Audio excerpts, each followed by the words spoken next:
Hello students, कैसे हैं? तो बेटा हम पोटेंशियोमीटर पढ़ रहे थे। आज पोटेंशियोमीटर के अंदर उसकी सेंसिटिविटी और उसके न्यूमेरिकल्स निकालेंगे। ठीक है, तो सबसे पहले सेंसिटिविटी क्या होती है? पोटेंशियोमीटर की sensitivity, the sensitivity of potentiometer. Conceptual question आते हैं बेटा, वो सेंसिटिविटी के ऊपर ही बनते हैं। Sensitivity of A potentiometer.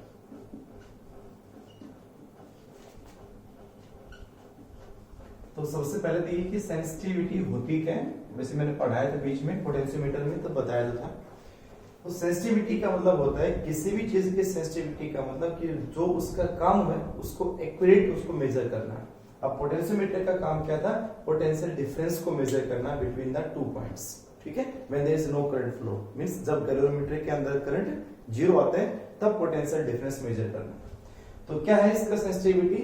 Potential difference में कितनी कम से कम, जो जितनी कम से कम मेजर कर पाएगा पोटेंशियोमीटर, वो उतना ही क्या है? सेंसिटिव है, उतना ही वो सही है इंस्ट्रूमेंट। ठीक है, जो जितना कम से कम पोटेंशियल डिफरेंस मेजर कर पाएगा। The smallest potential difference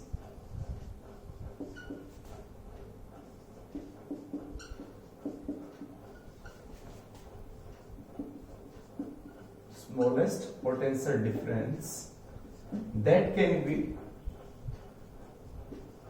measured from the potentiometer.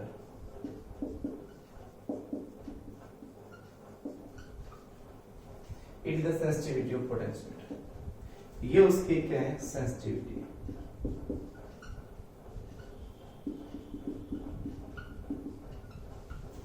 of that potentiometer,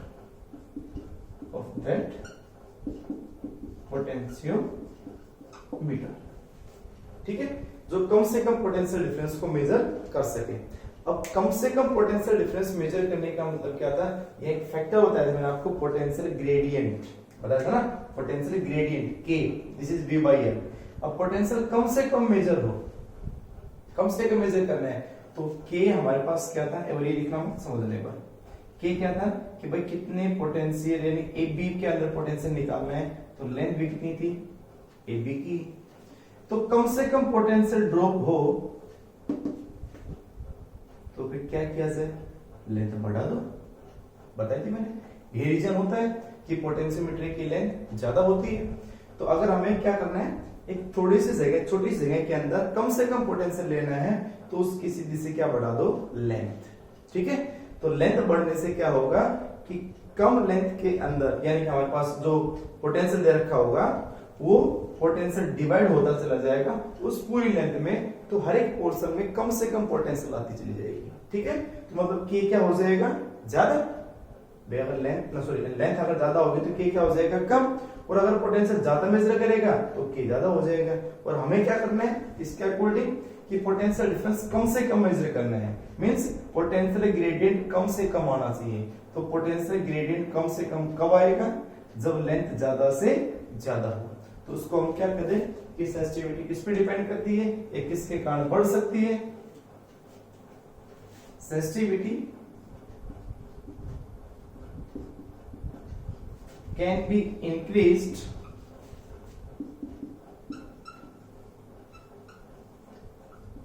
by decrease the potential gradient. Decrease the potential gradient. अब बात आ जाए पोटेंशियल ग्रेडियंट किस पे डिपेंड करेगा? And potential gradient can be decreased bye, and potential gradient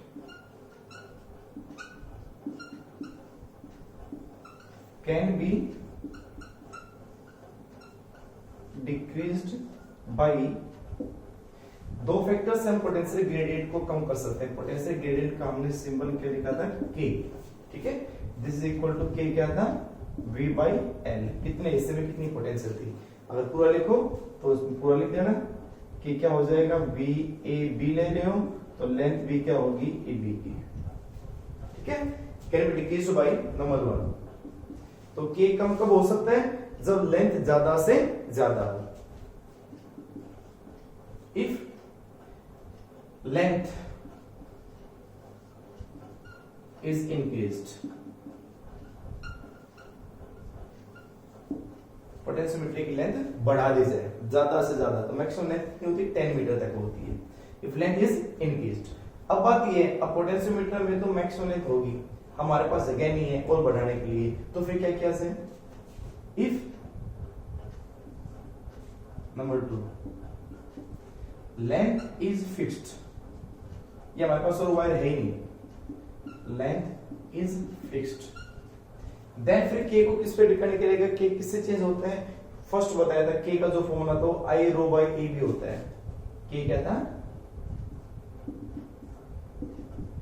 I row by ए। इसके principal में आपको बताया था, जो प्रिंसिपल समझाया था तब मैंने आपको ये समझाया था कि के किनकी जगह था? करंट, रो और ए।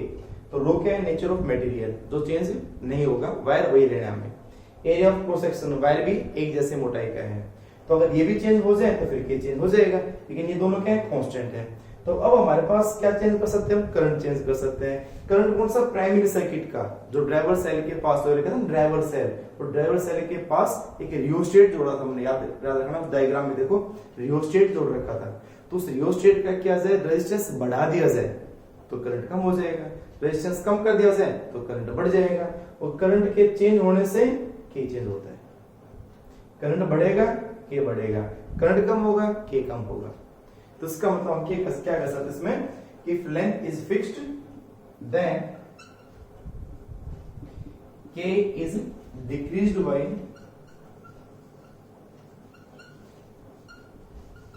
डिक्रीजिंग करंट,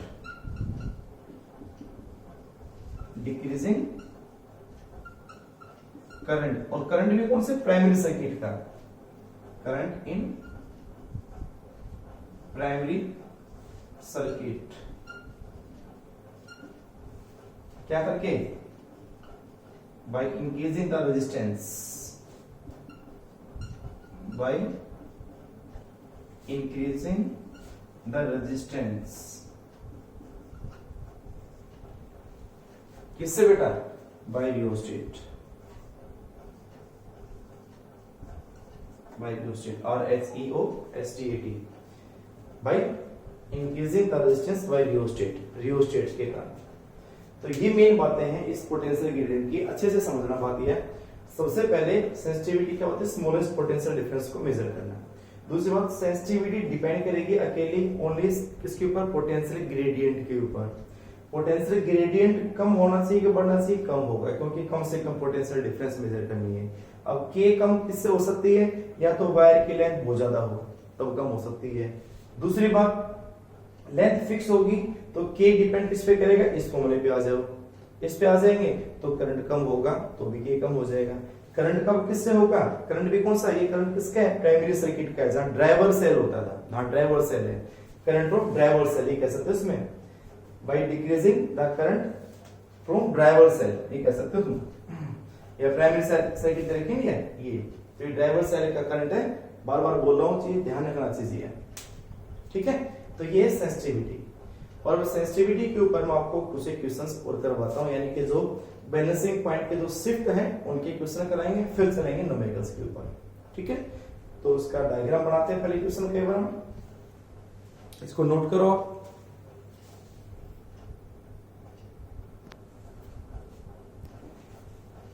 तो आपके सामने बेटा एक डायग्राम है, ये डायग्राम बना है पहली बार, क्या क्वेश्चन है इस क्वेश्चन को देखें। ये एक डायग्राम है जो इस ईएमएफ को मेजरमेंट करने के लिए है, ठीक है। तो in the given diagram first question है, what is the purpose of the high resistance R2। ये जो R2 रेजिस्टेंस लगा रखा है, जो गैल्वेनोमीटर के सीरीज में जोड़ रखे हैं, इसके साथ जोड़ रखे हैं, इसका क्या काम है? अब उसका आपने जोड़ा नहीं, हम जोड़ सकते हैं R2 को। अब काम क्या है? अगर R2 यहां जोड़ रहा है तो क्या काम है इसका? दूसरा, how does the balance point change when R1 is increased.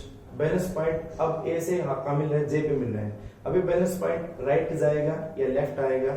Left आने का मतलब क्या होगा? शिफ्टेड टुवर्ड्स ए हो गया, means balance point obtain at the shoulder length, यदि लेंथ कम होगी और इधर जाएगा ओवर द लोकल लेंथ, कहां जाएगा। उसके बाद थर्ड पॉइंट है why can not the balance point B obtain इन दो केसेस से।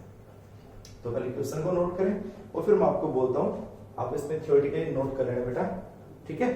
तो देखो फर्स्ट R2 को कहते हैं, R2 का लगाने का क्या लॉजिक है, क्या पर्पज है। तो सिंपल सी बात है, जब इस सर्किट से यहां इसमें AC B करंट जा रहा है, ऐसे ही यहां इस E जब ये बैलेंस पॉइंट ऑब्टेन नहीं हुआ था तो इस सर्किट में करंट तो फ्लो करेगा ही ना। फिलहाल K ओपन है, इन सभी क्वेश्चंस में K ओपन है, ये K या TV की लगनी है भी लास्ट में है व्हेन K इज क्लोज्ड, ठीक है। तो की अभी क्या है, ओपन है। अगर की ओपन होगी तो करंट ओनली सीधा फ्लो करेगा इस तरह से, ये करंट फ्लो करेगा।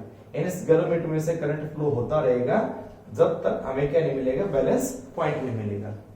तो अब क्या है, अगर R2 हमने लगा दिया है तो R2 इसी के साथ सीरीज में है, तो जो करंट फ्लो करेगा R2 में से वही G में से।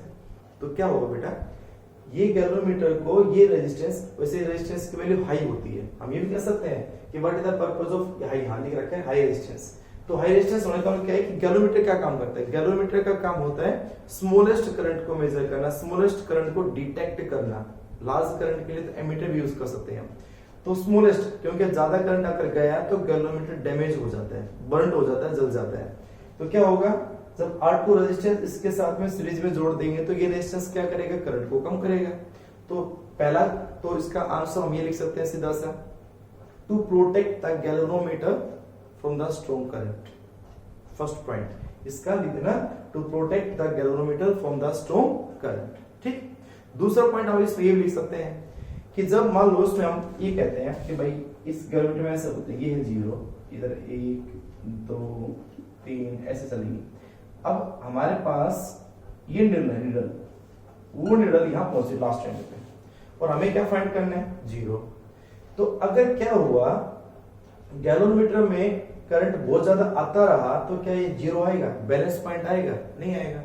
तो उस बैलेंस पॉइंट को ऑब्टेन करने के लिए इस सर्किट में करंट कम करेंगे तभी तो 0 आएगा। तो इस सर्किट में करंट कम होगा, कम किसके कारण होगा, रेजिस्टेंस के बढ़ाने से। तो करंट कम होता जाएगा तभी तो 0 आएगा, ठीक है। तो पहला पॉइंट तो हो गया कि ये रेजिस्टेंस स्ट्रॉन्ग करंट से बचाता है गैल्वेनोमीटर को। सेकंड पॉइंट क्या है, to help the find the balance, to help the find of balance point, ठीक है।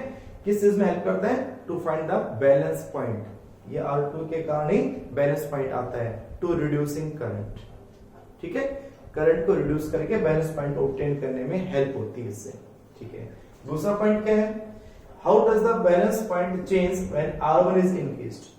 अब R1 के बढ़ने से घटने से बैलेंस पॉइंट किधर शिफ्ट होता है, इसको समझे बेटा। तो ये हो गया फर्स्ट। सेकंड देखो, जब क्या होगा, R1 बढ़ा रहे हैं, अब R1 बढ़ेगा तो करंट यहां से ये I करंट फ्लो कर रहा है ऐसे, ठीक है, इस वाले में से I करंट फ्लो कर रहा है। ये पूरी सर्किट क्या है, मैंने ये प्राइमरी सर्किट है, तो उस प्राइमरी सर्किट में ये ड्राइवर सेल होता है, इसमें करंट फ्लो करेगा I करंट। तो जब रेजिस्टेंस बढ़ा तो R1 बढ़ेगा तो करंट कम होगा, ये लिखेंगे। सेकंड पार्ट को बता रहा हूं, when R1 increased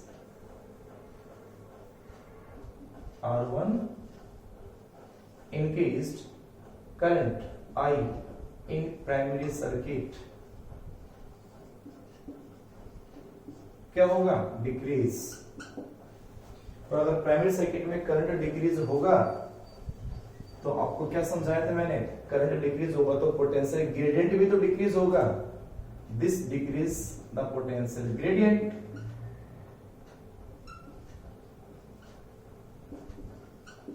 potential gradient.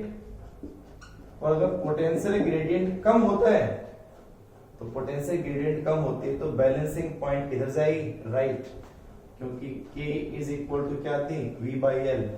K अगर कम होता है तो K कम होने का मतलब क्या है कि हमारे पास लेंथ बढ़ रही है, बैलेंसिंग लेंथ कहां रही है, आगे जा रही है, तभी तो K कम हो रहा है, मतलब ज्यादा लेंथ पे कम पोटेंशियल ड्रॉप हो रहा है। उसी तरह से क्या कहेंगे कि यहाँ पे कम हुआ तो L का यहाँ पे बैलेंसिंग लेंथ, जो A से लेकर J तक की लेते हैं, सो बैलेंसिंग लेंथ इज इंक्रीज, यही कह सकते हैं। सो बैलेंस पॉइंट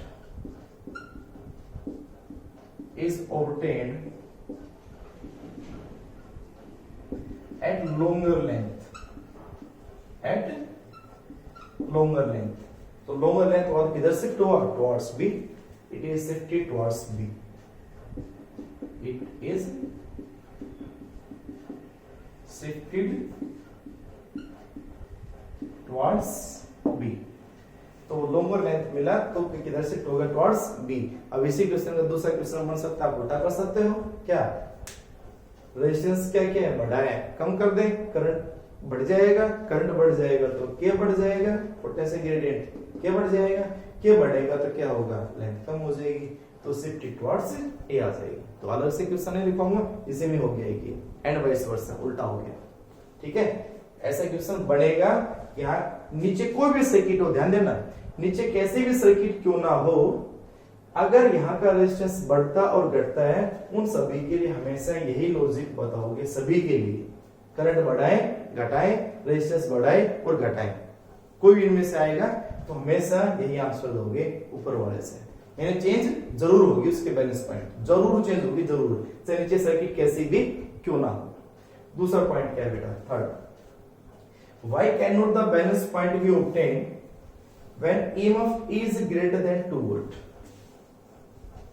अगर ये ईएमएफ इस 2 वोल्ट के बराबर भी हो जाए या ये ईएमएफ इस 2 वोल्ट से ज्यादा हो जाए, तो आपको क्या कहा था?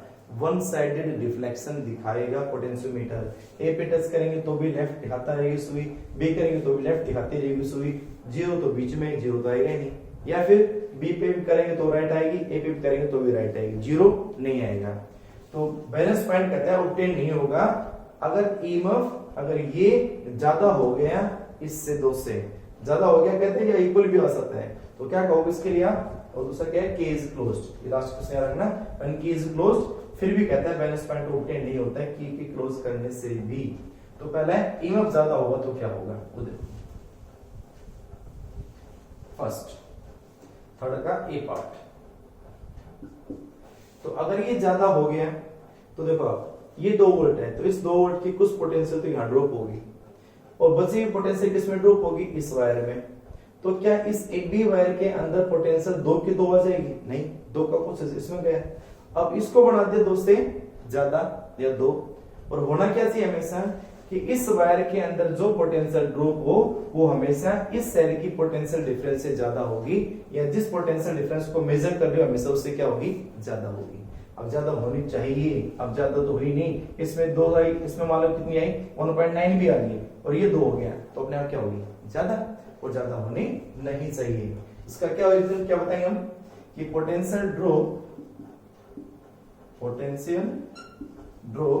Across the wire AB is small. ठीक है, किससे बेटा? स्मॉलर कर देना, smaller. Then the EMF of cell that can be determined, जिसको डिटरमाइन किया जा रहा है ना, उसकी ईएमएफ ज्यादा होगी, किससे?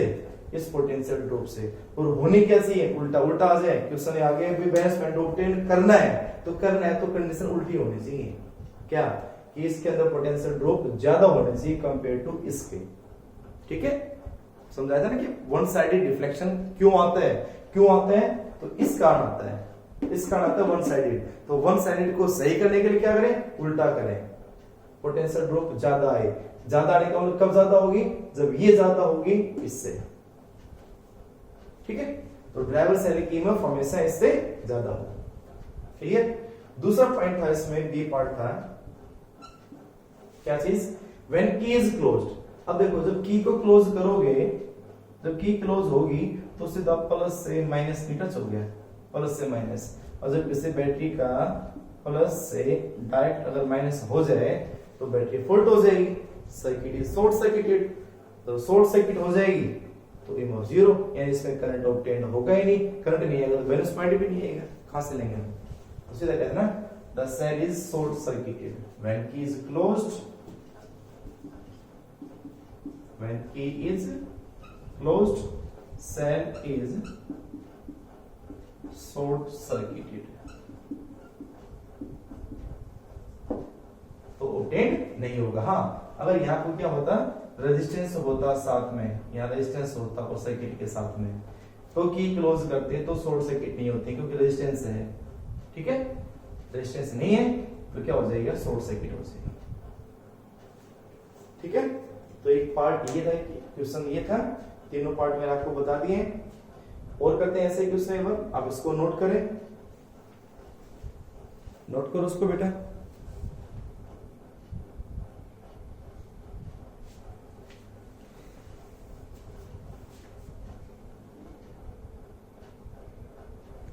तो बेटा नोट करें इसको एक बार, जो सामने आपके डायग्राम उसको, उस जैसा ही डायग्राम है, ये भी थोड़ा सा अलग है। वहां पे रेजिस्टेंस यहाँ जोड़ा था हमने, उसका पर्पस पूछा था हमने। अब क्या है, रेजिस्टेंस इस सेल के पैरेलल जोड़ दिया। ठीक है, तो अब इसमें क्वेश्चन क्या है, सेम वही क्वेश्चन है। अब R1 को चेंज करें, इस R2 को चेंज करें, तो क्या फर्क पड़ेगा सर्किट के अंदर। ठीक है, तो बताओ क्या फर्क पड़ेगा। तो सबसे पहले R1 का तो आपको मैंने बताया था, बताओ क्या होगा। R1 क्या था ना, डिक्रीज। R1 डिक्रीज होगा, R1 डिक्रीज होगा तो इस प्राइमरी सर्किट का करंट इंक्रीज होगा। ठीक हो गया। If R1 is decrease, current in primary circuit increase,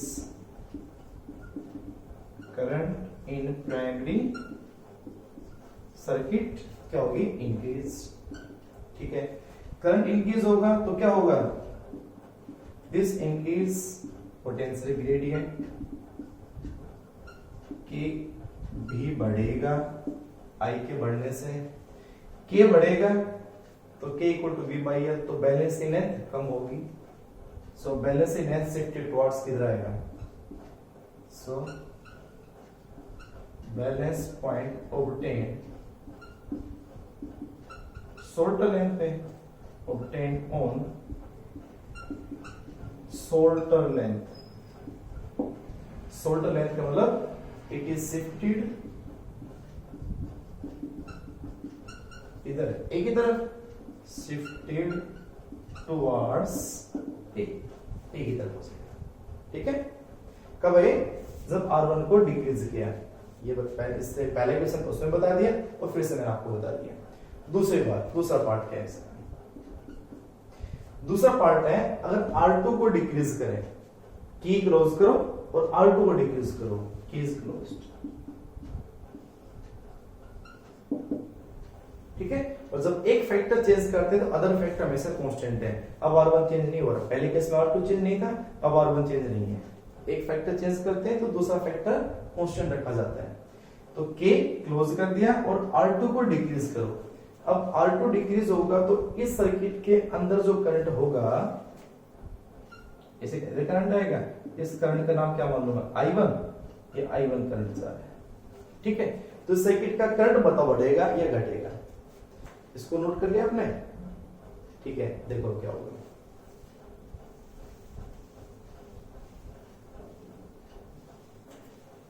तो जब इस रेजिस्टेंस को डिक्रीज करेंगे, रेजिस्टेंस डिक्रीज करेंगे तो इस सर्किट का जो करंट है वो करंट कितना आएगा, I1 होगा total EMF divide by total resistance R2। और हो सकता है सेल का भी इंटरनल रेजिस्टेंस होता है R, मान लेते हैं, तो ये आ जाता है R2 प्लस R। ठीक है, क्योंकि ये जो डायग्राम है, ध्यान से देखो, ये डायग्राम कैसा डायग्राम है, दिख रहा है कुछ याद है एप्लीकेशन, ये एप्लीकेशन किसकी थी, to determine the internal resistance of the cell. ये सेम डायग्राम इंटरनल रेजिस्टेंस का होता है, किसी भी सेल का इंटरनल रेजिस्टेंस निकालना हो, R निकालना हो, उसका डायग्राम था। तो इंटरनल रेजिस्टेंस तो होगा इसमें, तो इस सर्किट का जो करंट होगा वो कितना होगा, इस सर्किट का जो करंट आएगा वो आएगा R2 प्लस R, यानी E ओवर में R2 प्लस R, ये बनेगा करंट। अब ये करंट क्या होगा, जब रेजिस्टेंस बढ़ेगा, जब रेजिस्टेंस घटेगा, कम है ना, तो रेजिस्टेंस कम होगा तो करंट बढ़ेगा। I1 is increase। अब जब करंट कम होगा इससे कितना करंट अगर सर्किट का बढ़ेगा तो बेटा terminal potential difference across R2 then या अक्रॉस द सेल, भाई ये इसके पैरेलल तो है तो सेल के या फिर इसके terminal potential difference V this is equal to क्या होता है E माइनस IR। I कौन सा है I1। तो अगर I1 इंक्रीज हो रहा है, जब ये फैक्टर बढ़ेगा तो ये I1 बढ़ेगा, I1 अगर बढ़ेगा तो ये माइनस की टर्म बढ़ रही है, इसका V क्या होगा कम होगा। Then terminal potential difference is decrease. और टर्मिनल पोटेंशियल डिफरेंस अगर डिक्रीज होगा, अब इसके कारण K तो चेंज नहीं होता है, इससे तो K चेंज ओनली इनसे होता है, इसके करंट से होता है। ये मत कहते ना सर I1 क्या हुआ इंक्रीज हुआ, I1 इंक्रीज हुआ तो K भी इंक्रीज हो गया, नहीं। इस सर्किट के कारण, इस करंट के कारण पोटेंशियल ग्रेडियंट पे कोई फर्क नहीं पड़ता है। बार बार बोल चुका हूं, पोटेंशियल ग्रेडियंट फर्क डालेगा इसका करंट, ठीक है। तो बताओ क्या हुआ,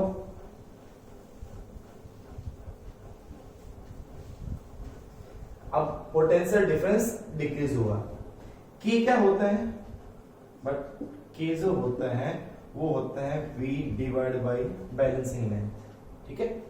के कांस्टेंट रखना है, फॉर केप्ट के कांस्टेंट, के कांस्टेंट हो, V डिक्रीज हो, अगर ये कम हो रहा हो तो ये बताओ क्या होगा। यानी अगर के की वैल्यू मुझे एक ही रखनी है, कांस्टेंट रखनी है, के हमेशा कांस्टेंट रखना है, फॉर केप्ट के इज कांस्टेंट। तो आप बताएं के की वैल्यू हमेशा या तो क्या रहे, 2 ही रहे हमेशा। तो अगर मान लो V पहले कितना था, कुछ वैल्यू है हमारे पास, ये 2 आना चाहिए, इसको लेके ये 4 है, ठीक है। तो ये कितना है 8, तो कितना बेटा ये आंसर 2 आ गया। अब उसके बाद में कितना है, ये आंसर 2 ही आना चाहिए। नीचे हमारे पास बैलेंसिंग लेंथ कितनी लें, पोटेंशियल डिफरेंस हमारे पास क्या हो गया, कम हो गया, कम होकर हमारे पास कितना आ गया 6 हो गया। अब लेंथ कितनी लें ताकि आंसर 2 ही आए, भाई ये तो सेम ही होना चाहिए, ये सेम ही होना चाहिए। तो पहले पोटेंशियल डिफरेंस 8 था, बैलेंसिंग लेंथ 4 थी, अब कह रहा है पोटेंशियल डिफरेंस कम हो गया तो 8 से होके 6 हो गया। अब बैलेंसिंग लेंथ कितनी लें कि आंसर 2 ही आ जाए, कितने लें 3, तो 3 लेंगे तो 2 आ जाएगा अपने यहाँ। तो अब बताओ क्या हुआ, टर्मिनल पोटेंशियल डिफरेंस अगर कम हो रहा है तो यहाँ पे बैलेंसिंग लेंथ भी तो क्या हो रही है, कम हो रही है। तो आप क्या कहोगे, ये बात दिमाग में बैठा लेना, बात तो समझाई मैंने आपको ये। तो कैप के इज कांस्टेंट, एल क्या होगा, कम होगा। Balancing length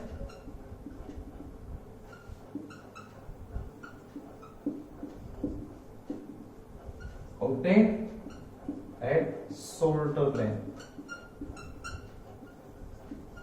shoulder length, so it is shifted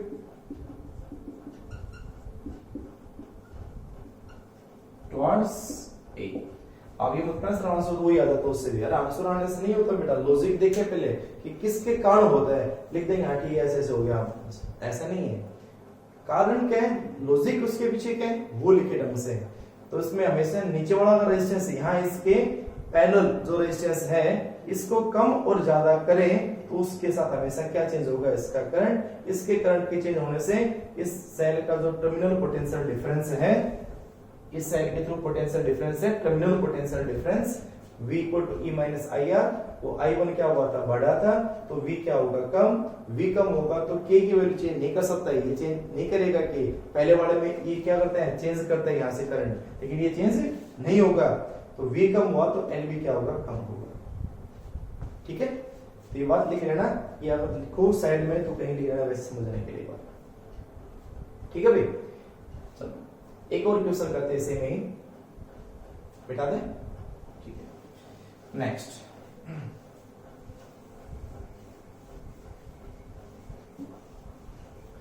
अगर मान लो क्या हो, मैं इसे में क्वेश्चन और डाल देता हूं, डायग्राम बना लेना अलग से। ये तो हो गया टर्मिनल पोटेंशियल डिफरेंस का। मान लो हमारे पास यहां रेजिस्टेंस लगा दूं मैं, नीचे कोई रेजिस्टेंस नहीं हो, यहां रेजिस्टेंस हो, ये रेजिस्टेंस लगा दिया। अब ठीक है, नीचे से कोई सेल जोड़ रखा हो, कुछ भी जोड़ रखा हो उसे, कुछ भी हो नीचे से। अब R1 को इंक्रीज और डिक्रीज करने से आपको पता है चेंज तो होगा ही होगा। क्वेश्चन ले रहा ना अलग से डायग्राम बना के बना के, ठीक है बेटा, बस सब कुछ बोर्ड पे नहीं उतारूं, ध्यान से देख लो उसको अच्छे से बराबर। तो R1 को इंक्रीज और डिक्रीज करने से वही फैक्टर है जो बता चुका हूं 2 क्वेश्चंस में। तीसरा, अब कहते हैं इस R2 को अगर चेंज करें तो क्या फर्क पड़ेगा, इस R2 को अगर चेंज करें तो क्या फर्क पड़ेगा बैलेंस पॉइंट पे। क्वेश्चन नंबर 3, तो क्या फर्क पड़ेगा, अरे बेटा ये R2 इसके साथ सीरीज में है, ये इसके साथ कंप्लीट सीरीज में है, तो जो करंट फ्लो E के थ्रू जाएगा वही R2 में वही आगे G में जाएगा, ऐसे ही ना, ये ना। तो सीरीज में है तो क्या होगा, जब बैलेंस पॉइंट ऑब्टेन हो ही जाएगा तो गैल्वेनोमीटर में करंट कितना हुआ, 0। गैल्वेनोमीटर में करंट 0 हुआ तो इसके थ्रू भी करंट कितना आएगा, 0। तो 0 हुआ तो रेजिस्टेंस बढ़ा दो और घटा दो, कोई फर्क पड़ेगा, नहीं फर्क पड़ेगा। तो ये बात इसमें आंसर लिख देना कि by the increasing or decreasing of R2 there is no effect on the balancing length, balancing point, because when balance point, on the balance point the current in galvanometer is 0, then current in R2 is 0, ठीक है। तो अगर ऐसा diagram होगा तो कह देना balancing point पे कोई फर्क नहीं पड़ेगा, और अगर इसके पैरेलल होता रेजिस्टेंस तो फर्क पड़ता, ठीक है ना। तो ये कॉन्सेप्चुअल क्वेश्चन था। अब इस पे करेंगे न्यूमेरिकल्स बेटा, एक बार डायग्राम उतारें। अगला क्वेश्चन ये है बेटा, नोट करो डायग्राम को।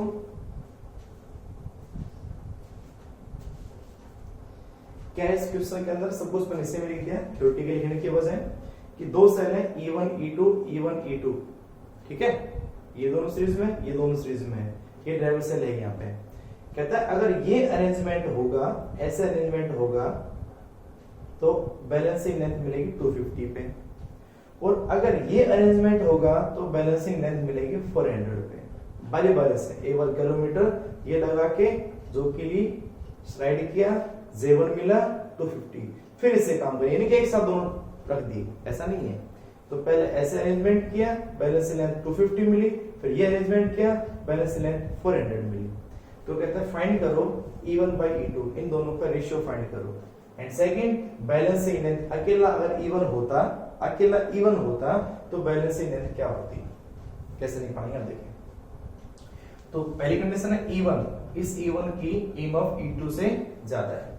तो क्या है ये डायग्राम, कैसा दिख रहा है आपको, ये डायग्राम है कंपैरिजन ऑफ EMF। 2 सेल हो गए, एक सेल ये है, कैसे, तो कैसे करोगे आप देखो।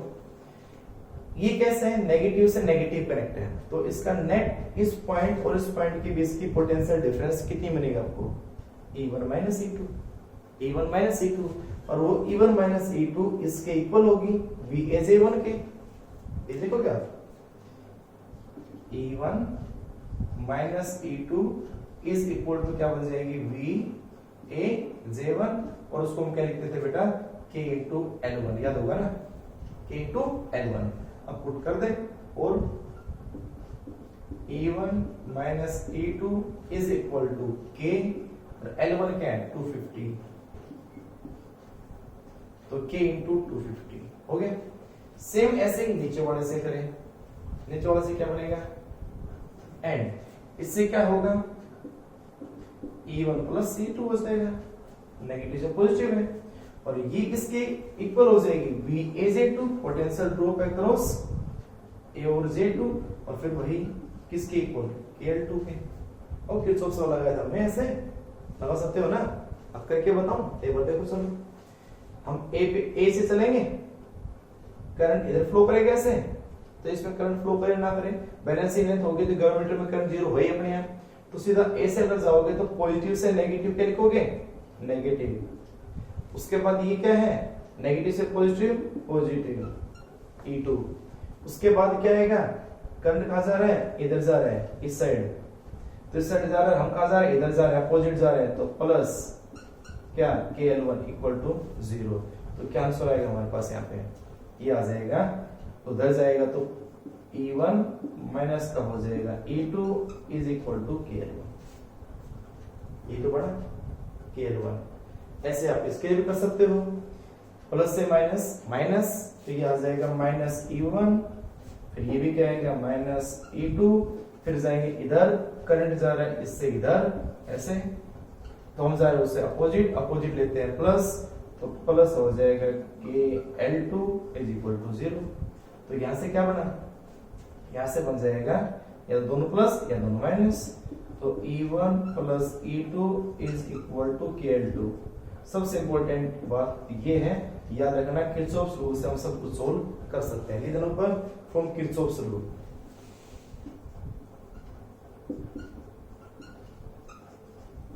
फ्रॉम किरचॉफ्स रूल, ठीक है।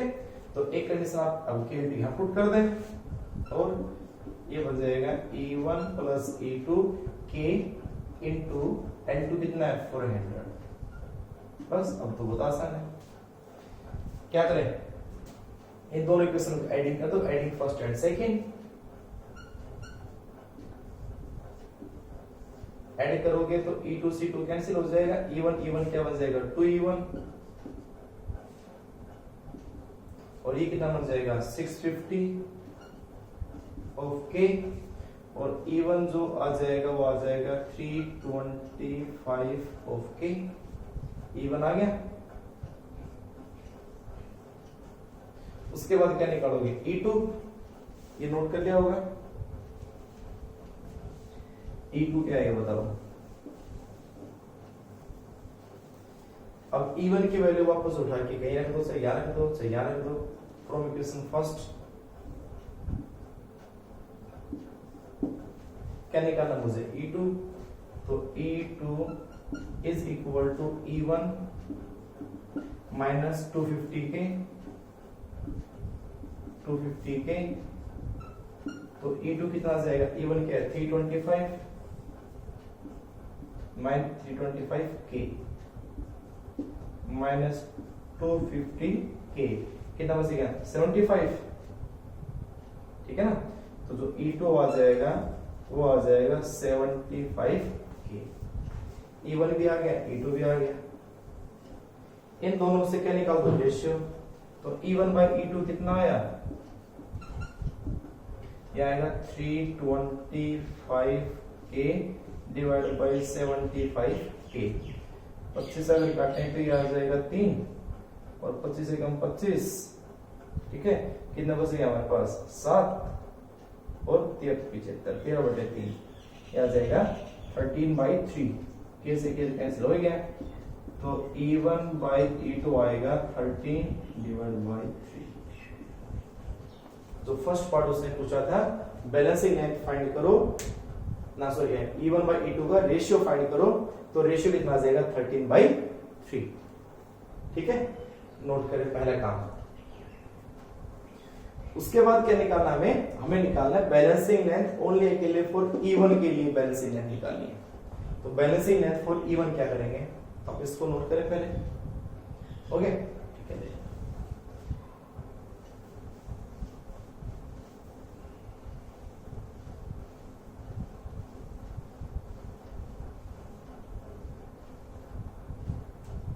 सेकंड पार्ट,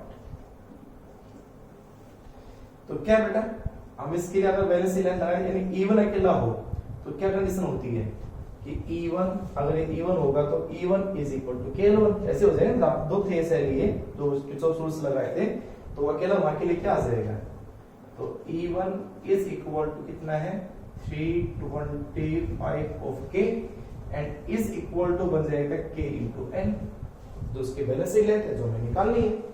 तो भाई K से K हो जाएगा कैंसिल, तो जो लेंथ आ गई वो कितनी आ गई 325 सेंटीमीटर।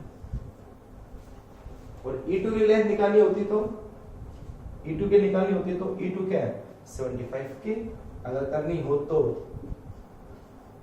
75K, इसको अगर मान लें L1 इसको लिख देंगे K L2, तो K से K हो गया कैंसिल, तो L2 कितनी आएगी 75 सेंटीमीटर,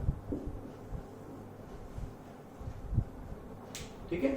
तो दोनों की बैलेंसिंग मेथड निकालनी, E1 अकेले के लिए होती तो इसकी इतनी आती, इसके लिए होती इतनी आती, दोनों अगर हैं तो हमारे पास क्या लिए 250 इसके कारण आ रही है और 400 इस कारण आ रही है। अगर ऐसे जोड़ेंगे तो 400, ऐसे जोड़ेंगे तो 250। ठीक है, तो एक ये न्यूमेरिकल आपके सामने, नोट करो इसको बेटा।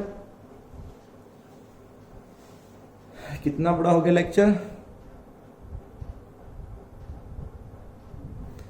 चलो कहो सर बहुत लंबा लंबा लेक्चर बनाते हो आजकल आप, थोड़ा छोटा बनाया करो।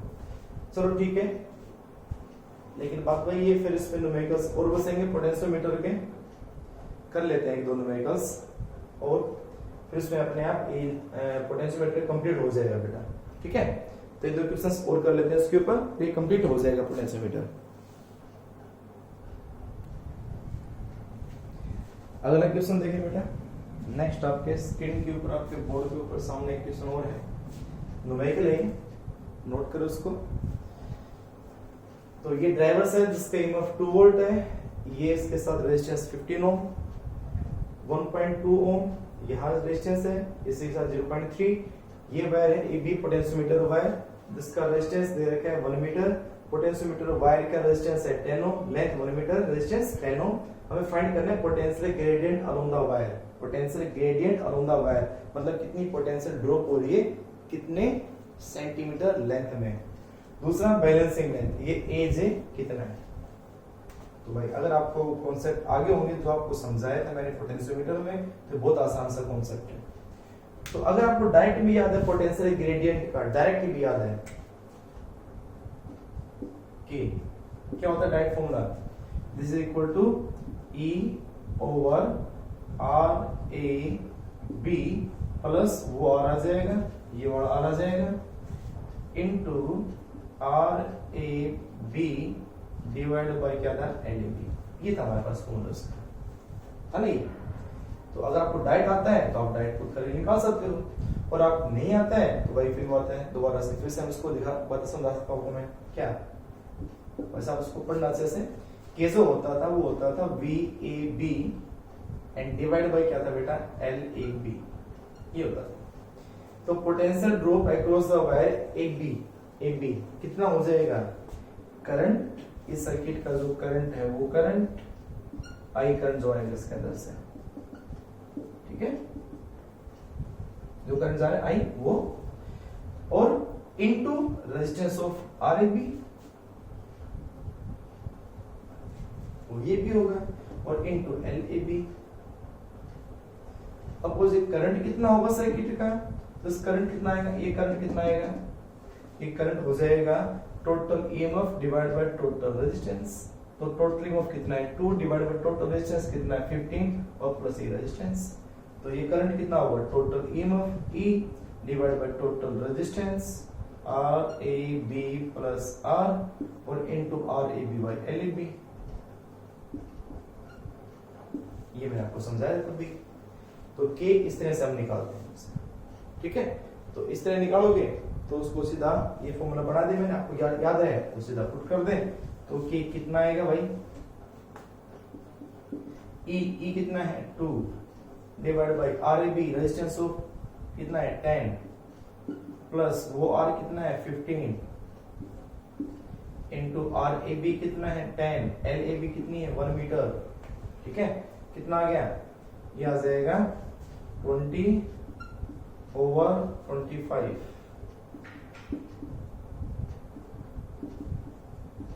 4/5 या कह सकते हैं 0.8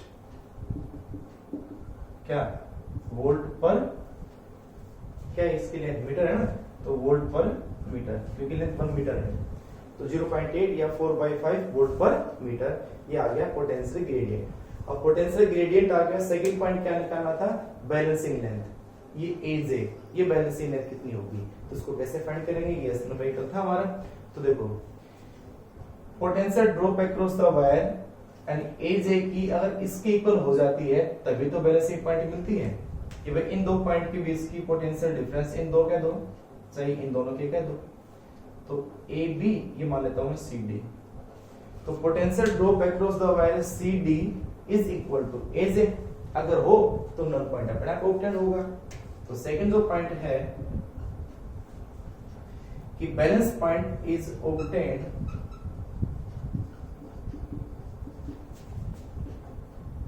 विल ऑब्टेन होगा इफ क्या वी ए जे, ए से जे की बीच का पोटेंशियल डिफरेंस किसके इक्वल हो, वी सी डी के। तो वी सी डी किसके इक्वल आ जाएगा, आई इंटू आर। अब इसका आई क्या मान लेंगे, इस सर्किट से करंट यहां से फ्लो करेगा I1, तो I1 ऐसे, ठीक है। तो ये आ जाएगा I1 और इनटू इसका रेजिस्टेंस, CD का रेजिस्टेंस, रेजिस्टेंस ऑफ CD और डिवाइड, बस यही है ना। तो VAJ और VAJ किसके इक्वल होता है, KL के, तो K इंटू L। तो VAJ किसके इक्वल हो जाए, VCD के, और VAJ किसके इक्वल होता है, KL के। आप दो स्टेप में अलग कर सकते हो कि भाई एक तो ये हो गया हमारा स्टेप कि VAJ इक्वल टू VCD होगा, ठीक है। वेर VAJ कितना है, क्वेश्चन नोट कर लिया आपने।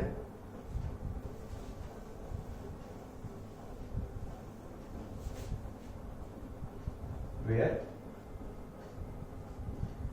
VAJ तो क्या बनेगा, KL, और VCD क्या होगा,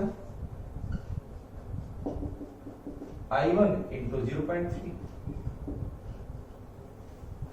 अब I1 की वैल्यू निकाल दें, या यहां 0.3 की बजाय भी क्या लिख दो, R ऑफ CD, ठीक है। तो आप इसको नोट करें एक बार, ठीक है बेटा। तो इनकी वैल्यू आपस में इक्वल रख दें, इसको और इसको।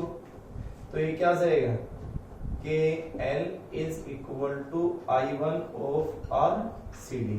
मुझे क्या निकालनी है, L क्या आ जाएगी, I1 R of CD divide by K। मैंने एक फॉर्मूला बना दिया है, और सभी वैल्यू निकाल के इसमें पुट कर दें। तो इक्वेशन नंबर आ गई सेकंड। अब ये I1 कितना है, where I1 is equal to, एक एक वैल्यू करके पुट कर दो सारी। I1 कितना होगा, टोटल ईएमएफ इस सर्किट के अंदर, टोटल ईएमएफ कितना है, 1.5 है, डिवाइड बाय इसका रेजिस्टेंस। अब ये एक सीरीज तो बनेगी पूरी है, तो 1.2 प्लस 0.3 कितना होगा, 1.5। 1.5 डिवाइड बाय 1.5 कितना होगा, 1 एम्पियर। तो I1 हो गया, वैल्यू पुट कर दे, L अपने आप आ गई, put in L put in second. तो L is equal to I1 हो गया 1, RCD कितना है 0.3, और K कितना है 0.8, तो 3/8। तो ये आ गई 3/8 मीटर। तो ये आ गई बैलेंसिंग लेंथ, ठीक है। तो इस तरह से हम बैलेंसिंग लेंथ ऑब्टेन कर सकते हैं। तो नोट करें क्वेश्चन को।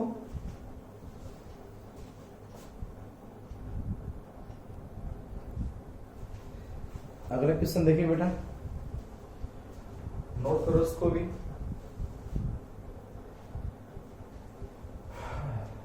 क्या है इस क्वेश्चन में, वही ये पोटेंशियोमीटर है, ड्राइवर सेल की ईएमएफ E है, रेजिस्टेंस R है उसके साथ सीरीज में।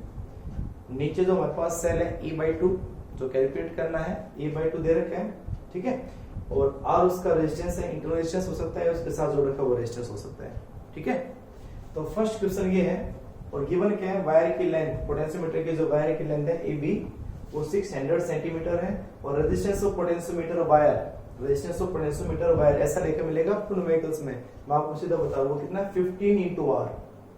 ये R है, ये भी R है, और AB का रेजिस्टेंस का है 15R। तो फर्स्ट है what is the balancing point, balance point निकालना है AJ, मतलब AJ जब J पे टच करेगा पॉइंट पे तो गैल्वेनोमीटर में करंट नहीं है, तो ये बैलेंसिंग लेंथ कितनी है। बैलेंस लेंथ निकालने का आपको कॉन्सेप्ट समझाया था मैंने। तो यहां से सबसे पहले करंट फ्लो करेगा, I करंट, ठीक है, इस तरह से करंट, क्लियर। अब जब ये बैलेंसिंग लेंथ होगी यहाँ पे, तो बैलेंसिंग लेंथ होगी तो गैल्वेनोमीटर में करंट 0। अब जी इसमें करंट 0 तो इस पूरे वायर में करंट 0 आएगा, तो इस रेजिस्टेंस में करंट नहीं आएगा।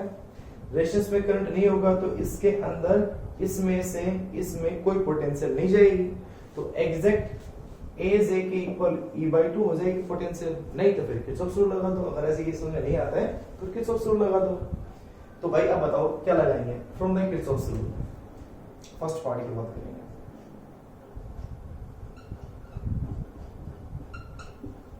फ्रॉम किरचॉफ रूल, और कहां से? In loop A E by two G J और ए, वापस ए पे। तो इधर से इधर आएंगे, प्लस से माइनस क्या होता है? माइनस। तो माइनस हो जाएगा ई बाई टू, इसमें करंट है नहीं, इसमें करंट है नहीं, फिर करंट आ रहा है इसमें ऐसे, इधर जा रहे हैं, करंट इधर जा रहे हैं, हम इधर आ रहे हैं। तो इधर आएंगे तो इसका रेजिस्टेंस जो होगा और करंट का प्रोडक्ट क्या आएगा? पॉजिटिव, और हम उसको क्या मान के चलते हैं? के इंटू एल। तो इस ये आ जाएगा प्लस हो जाएगा के इंटू एल, और वापस ए पे आ गए, इक्वल टू क्या हो गया? 0। तो ई बाई टू इक्वल टू के। तो अगर हमारे पास के हो जाए तो एल अपने आप आ जाएगा, वही तो निकालना है इसमें। तो के का है पोटेंशियल ग्रेडियंट, और पोटेंशियल ग्रेडियंट का डायरेक्ट फॉर्मूला याद रखें, क्या होता है? बट के इज इक्वल टू क्या था? Total EMF divide by R A B plus R into R A B divide by L A B. Value put कर दो सभी। तो ये ई का तो ये ई है, divide by R A B. R A B कितना है? 15R plus R into R A B कितना है? 15R and divide by L A B. Length of A B 600 centimetre है, तो उसको 6 माने 6 मीटर आ जाएगा नहीं? तो 6 कर दे, कितना आ जाएगा बेटा? ये बन जाएगा 2 और ये 5, कितना आ जाएगा ये? दिस इज, और आर से आर कैंसिल हो जाएगा क्योंकि 16R बचेगा, वही आएगा ना, e बाई 16R और into 5R divide by 2। R से आर क्या हो गया? कैंसिल। तो आ जाएगा 5E डिवाइड बाई 32। ये जो आ गया 5E डिवाइड बाई 32 वोल्ट पर मीटर। अगर के आपसे पूछा होता पोटेंशियल ग्रेडियंट तो हम निकाल देते हैं यहां से। तो के आ गया। अब इस के की वैल्यू वापस पुट कर दो in first, put in first. तो E बाई 2, ठीक है, और निकालेंगे डिवाइड बाई क्या आ जाता है? के हमारे पास कितना बन जाता है? 32 ना, सॉरी 11 के है ना, तो ये आ जाएगा 5E divide by 32 is equal to आ जाएगा L। ठीक है, तो ए से ये हो जाएगा कैंसिल। तो कितना बचेगा? 32 डिवाइड बाई 10, 32 डिवाइड बाई 10, इसका मतलब ये आ जाएगा 3.2 मीटर, 3.2 मीटर या 320 सेंटीमीटर कह सकते हैं ना, और 320 सेंटीमीटर।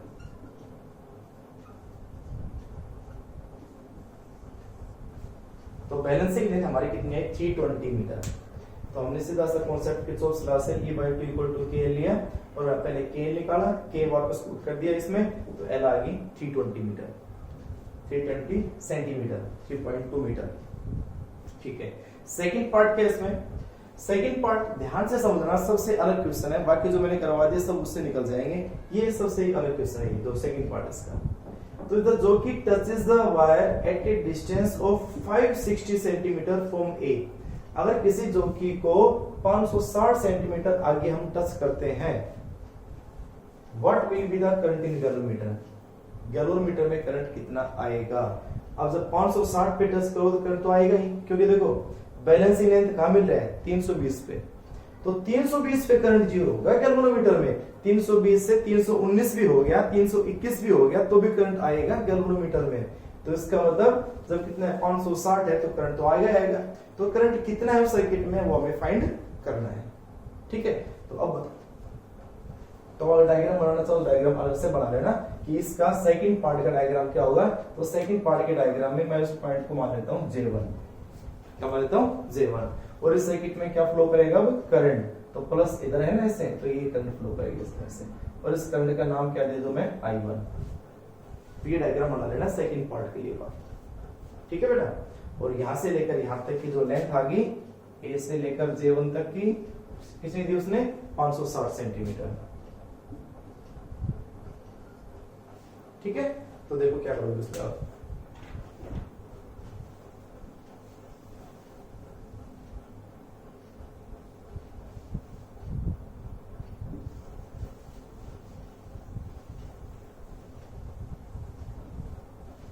लगा दो भाई Kirchhoff's rule, from Kirchhoff's rule.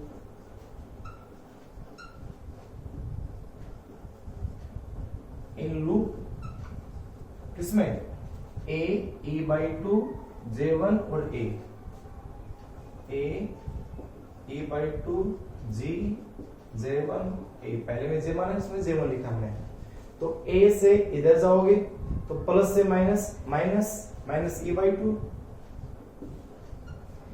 Current की डायरेक्शन से हम अपोजिट जा रहे हैं ना, करंट अपोजिट ना, करंट इधर जा रहा है, हम इधर जा रहे हैं, तो इधर जा रहे हैं तो क्या होगा, प्लस का I1R।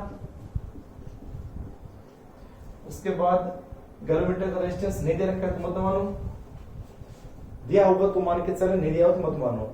उसके बाद हम गए इधर और करंट से होगी अपोजिट, फिर क्या आएगा, प्लस प्लस हो जाएगा K इंटू L, यानी K इंटू 560 के दूसरे में, K इंटू 560, और वापस आगे A पे इक्वल टू क्या जाएगा, 0, ठीक है। अब इसमें वैल्यू पुट करते हैं सभी, I1 में फाइंड करना है, तो क्या करें भाई, I1 फाइंड करना है तो I1R को तो ये रहने दें, उधर जाएगा तो E बाई टू तो हो जाएगा प्लस का, और माइनस हो जाएगा K इंटू 560, ठीक है। K की वैल्यू पुट कर दें तो E by two minus K कितना है हमारा, K कितना आया था, 5E डिवाइड बाई 32 वोल्ट पर मीटर। तो मीटर एक काम करें, ये भी कितना आ जाएगा, 5.60 है ना, इसको मीटर में कन्वर्ट कर लेते हैं हम भाई, 560 सेंटीमीटर है ना, तो 560 सेंटीमीटर का मतलब कितना होगा, 5.6 मीटर। तो सीधा कितना आ गया, डिवाइड बाय कितना आ जाएगा, 100। तो K की वैल्यू पुट कर दो, K हमारे पास कितना है, 5E divide by 32, 5E divide by 32, और इनटू कितना है, 560 डिवाइड बाय 100, ठीक है। काट दो, जो कटे उतना ये कैंसिल हो गया। उसके बाद ये हो जाएगा 800 के 32, ऐसा 8 कट जाए ना, 4 8 32 और 7 8 56, और कुछ नहीं कट जाएगा, ये कट है 5 दूनी 10। तो कितना है, इसको सोल्व कर लें। तो ये आ जाएगा I1R is equal to E by two minus कितना आएगा, 7E और डिवाइड बाई 8, ठीक है। चलो अब कितना आएगा, ये 8 एलसीएम होगा तो 4E,